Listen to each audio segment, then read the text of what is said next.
SC Johnson company के मजदूरों का प्रदर्शन जारी है। मजदूरों ने एकत्रित होकर लेबर ऑफिसर के दफ्तर के बाहर प्रदर्शन किया और कंपनी के खिलाफ की जमकर नारेबाजी। बता दें कि कलवाना में एससी जॉनसन फैक्ट्री के 74 से ज्यादा मजदूर सड़कों पर आ चुके हैं। तालाबंदी कर फैक्ट्री को बंद कर दिया गया है और मजदूरों का हिसाब भी नहीं किया गया है।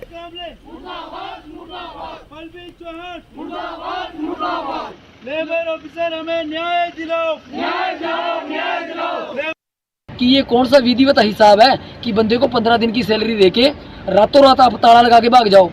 ये तो श्रम कानूनों का शरेआम उल्लंघन है इसमें।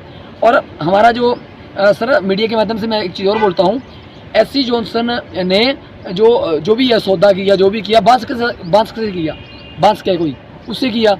आगे बांस ने जेवी जॉइंट वेंचर, उसके आगे ब्रिलोन आ गया। सर हमारी तो खिचड़ी एम्प्लॉय तो वैसे ही फ्रस्ट्रेट है, लेकिन हम एक चीज़ पे स्थिर हैं। इसलिए हमने एससी जॉनसन से ही मांग की है कि हमारे पास अपॉइंटमेंट लेटर है, वो एससी जॉनसन के हैं। आप देख रहे हो ये आई कार्ड है, ये एससी जॉनसन का है। जो भी आज तक हमारे को सैलरी मिली है उस मैसेज के पीछे एससी जॉनसन लिखा है। और हम एक चीज़ के लिए श्योर हैं कि हम एससी जॉनसन के ही बंदे हैं, हमें हिसाब किताब एससी जॉनसन ही करेगा।